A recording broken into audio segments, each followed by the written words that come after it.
कुंती ने सुना, अपना धीरज खो बैठी।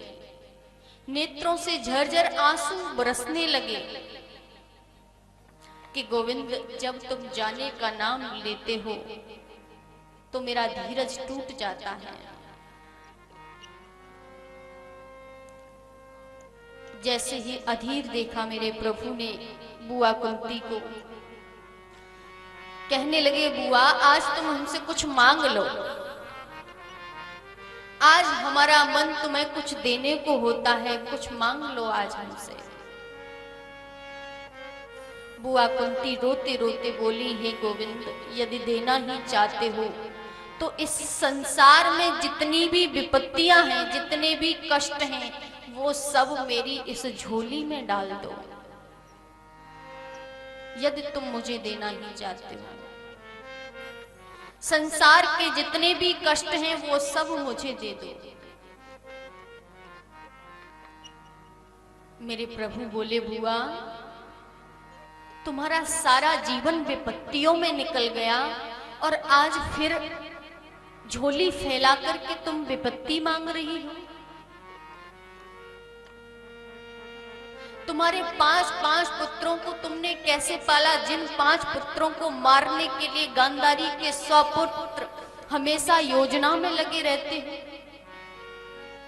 ऐसी विषम परिस्थितियों में तुमने अपने पुत्रों को पाला और आज बड़ी कठिनता के बाद तुम्हारे पुत्रों को विजयश्री प्राप्त हुई है, तुम्हारे पुत्र भारत के राजा बने हैं और आज फिर से झोली फैला करके दुख मांग रही हो।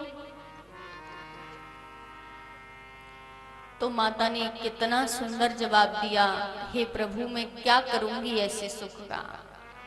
सुख के माथे सिल परे जो हरि हृदय से जाए, और बलिहारी बा दुख की जो पल पल नाम रटाए। ऐसे सुख का लेकर के मैं क्या करूंगी जिसमें मुझे भगवान से अलग होना पड़े, भगवान से दूर होना पड़े।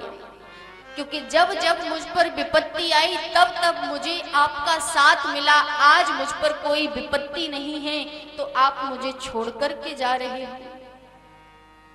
ऐसा सुख मुझे नहीं चाहिए, मुझे वो दुख ही दे दो। गोविंद ने कहा, हे बुआ तुम्हारा कैसा हृदय है।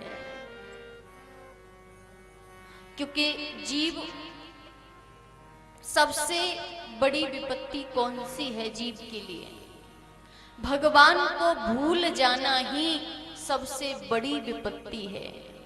विपदौ नैव विपद संपदौ नैव संपद। विपद नारायण स्मृति, संपन्न नारायण स्मृति। भगवान को याद रखना ही सबसे बड़ा सुख है, सबसे बड़ी संपत्ति है, और भगवान को भूलना ही सबसे बड़ी विपत्ति है। बुआ कुंती को इस प्रकार से देखा तो मेरे प्रभु कहने लगे, कोई बात नहीं बुआ, हम और रुक जाते हैं। मेरे प्रभु रुक गए और प्रातःकाल प्रतिदिन की भांति महाराज युधिष्ठिर श्री कृष्ण के पास प्रणाम करने के लिए आए। तो क्या देखा कि आज मेरे प्रभु की आंखों से झरझर आंसू बह रहे हैं। युधिष्ठिर जी महाराज पूछने लगे, क्या बात है गोविंद, तुम्हारी नेत्रों से आंसू?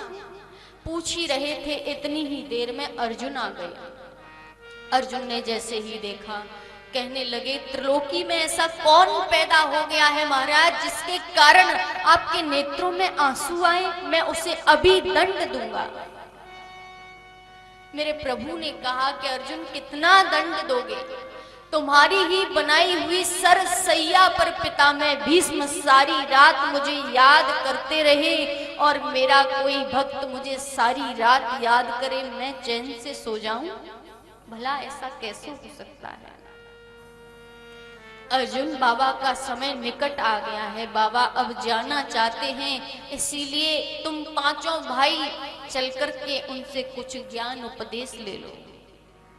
पांचों पांडव द्रौपदी साथ में लेकर के पहुंच गए पितामह भीष्म के पास ज्ञान उपदेश करने के लिए कहा।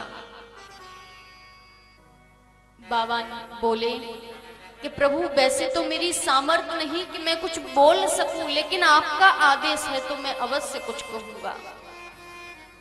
पितामह भीष्म कहते हैं कि हे युधिष्ठिर, तुम भारत के राजा बने हो और राजा को खूब मेहनत करनी चाहिए, मेहनत करके धन कमाना चाहिए और धन का दशांश भाग दान के लिए रखना चाहिए, क्योंकि कहा जाता है तन पवित्र सेवा किए, धन पवित्र करि दान और मन पवित्र हरि भजन सो त्रिविध होए कल्याण। और आगे उपदेश में कहते हैं कि हे अर्जुन, हमेशा धर्म का साथ देना चाहिए, कभी भी अधर्म के मार्ग पर नहीं चलना चाहिए, हमेशा सत्य के मार्ग पर चलना चाहिए।